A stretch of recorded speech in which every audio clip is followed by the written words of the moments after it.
what your government pays for, it gets. When we understand that, then we look at government-financed institutions of education and see the kind of students and the kind of education that's being turned out by these government-financed schools.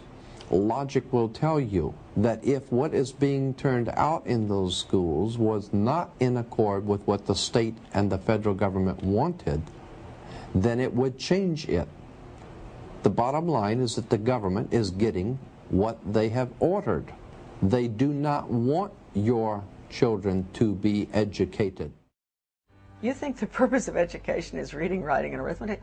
The purpose of education is to change the thoughts, actions, and feelings of students. Hitler wanted to control the education system in Germany. Stalin did in Russia, Mao Zedong in China. You have to get a hold of the minds of the young, where you break the person's values. You break their understanding of their individuality. You bring them to consensus with the group. They become a member of the collective. It's Soviet education, basically. Also, might as well say it. It's Soviet education. You cannot expect to have a smoothly running world socialist system if you have people out there who are going to object to what you're trying to do. So you have to brainwash. If you sat around a table and you said, right, what we need to do is we need to find some way of getting young people to see the world the way we want them to see it, so that by the time they become adults, they are completely following the reality we want them to believe in. Someone might say, well, they might not have it like, but you know the ideal thing? What we do is we have a system where we take children away from their parents at least 5 days a week, all day, from about the age of 4 and 5, and we have control of their minds until they're about 17, 18. That would be ideal. But of course, that's what happens. Yeah. It's called the education system. Yes. And it's indoctrination. Schooling is a form of adoption. You give your kid away to a group of strangers. You accept a promise, sometimes stated and more often implied, that the state, to its agents, knows better how to raise your children and educate them than you, your neighbors, your grandparents, your local traditions do. And that your kid will be better off so adopted. By the time the child returns to the family, or has the option of doing that, very few want to. Their parents are some form of friendly stranger too, and why not? In the key hours of growing up, strangers have reared the kid. Now let's look at the strangers, of which you were one and I was one.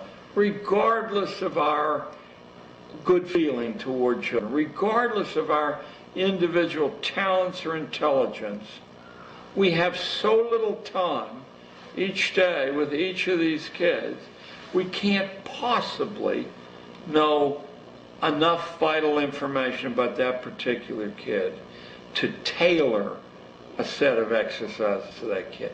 So what we do is accept, and of course if we don't accept this, we're fired or harassed, we accept a state's prescription that's written in manuals. You do this first and this second and this third, and the way the state checks on whether you've followed that diet is there's standardized tests given at intervals. If your kids do badly, it does not mean that they're bad readers or anything else.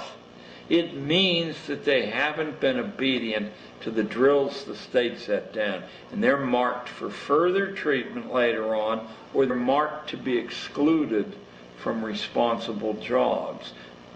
Perhaps some ways by being excluded from the colleges that lead to responsible jobs, in other ways from the licenses that lead to responsible jobs. This was all worked out. It didn't evolve by a lot of rational people saying, we'll take this, this, and this from the past, then the next generation will take this, this, and this. This was set down largely in a handful of places. Now let's shift to your the basis of your question, which is Rockefeller and Carnegie and J.P. Morgan. These people saw a different kind of utopia. They thought that this material abundance, since they had abandoned a belief in a creator or an afterlife, this material abundance was the best that a human life could aim for. And to do that, the family had to be moved off center stage, and the children had to be processed like raw materials. These are the people who saw to it with their influence that when legislation that was wildly radical based on any past model was proposed, that the right legislators would vote that legislation through. They saw to it that money was available to build these vast piles of brick and stone and to drain children out of the community by the force of law, mind you, because they don't teach the way children learn, nor can they teach the way children learn. That's not what they're set up to do. They're set up to produce a predictable, homogeneous, safe product. They're set up to sort people into occupational categories, roughly consonant with what the current economy demands. The whole system, because we have two hemispheres of the brain, the left brain, which is about words and this world reality and, you know, the perception of this reality.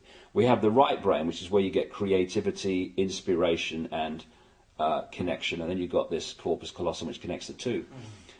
First of all, we use a fraction of our brains. Why is that? And the other thing is that what the system does is it turns out left brain prisoners. They run the system. And it does it by putting information through schools and colleges and universities into the left brain, which it then says at time of an exam, give me all that back. And if you tell me what I've told you well enough to believe, then you'll pass the exam and you'll be very successful. Anyone that takes that information into the right brain and puts their spin on it or questions it or sees through it and puts that in the exam, they are perceived as a disruptive influence in the classroom. Yes, they are. And so what happens is, for you to become a doctor, overwhelmingly a politician, a journalist, someone often in industry, all these areas that control the system. The professions. The professions. Yeah. Lawyers. Yes. I mean, on and on we go. You have to have gone through your young life constantly taking information into your left brain and regurgitating it out on exam papers. To become a teacher, you have to go through that process. Then you go through teacher training college where you're taught how to do it to others, and then you're let loose on the children. Yes. The whole system is run by left brain prisoners. And if you look at the school system, things like music and art that stimulate this side of the brain, the uniqueness, they are constantly cut back in favor of left brain curriculums. And this is systematic. I have to get this over to people. This is not systematic at the level of, you know, people who administer it into reality. It is coldly calculated in the shadowy areas where these concepts first come from. Yeah. And they know what they're doing. A lot of the constraints on us, a lot of the strings that hold us like puppets are really inventions of our own mind. I'm not saying that there aren't armies and police and various ways to punish deviance, but there isn't any way to punish a large number of deviants. There isn't any way to do that. It's too expensive to even try to do it unless you can colonize the minds of children growing up so they become their own police. And they will report other children who are deviating. But there's a reason. There's a reason. There's a reason for this. There's a reason education sucks, and it's the same reason that it will never, ever, ever be fixed. It's never going to get any better.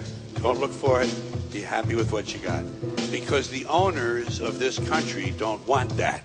I'm talking about the real owners now. The real owners, the big wealthy business interests that control things and make all the important decisions.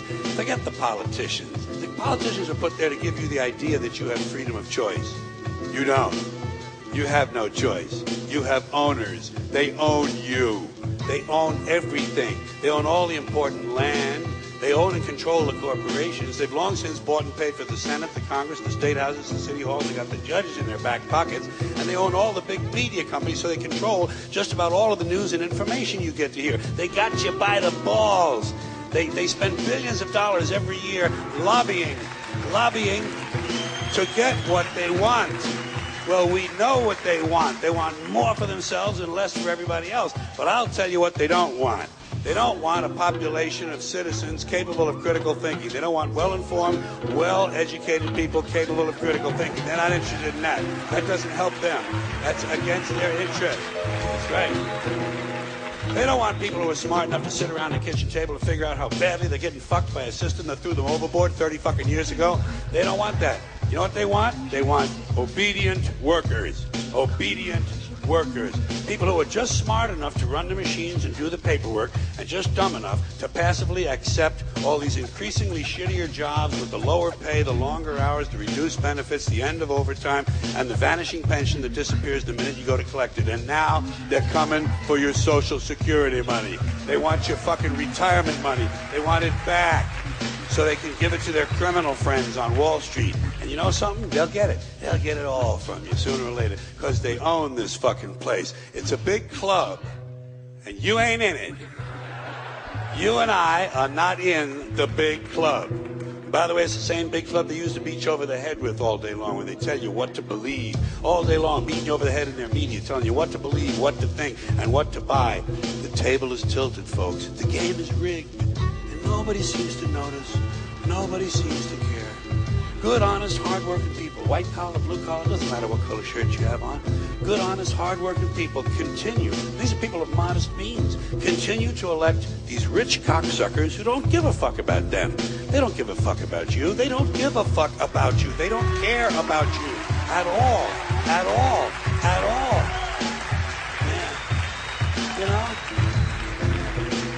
And nobody seems to notice, nobody seems to care. That's what the owners count on, the fact that Americans will probably remain willfully ignorant of the big red, white, and blue dick that's being jammed up their assholes every day. Because the owners of this country know the truth. It's called the American dream, because you have to be asleep to believe it.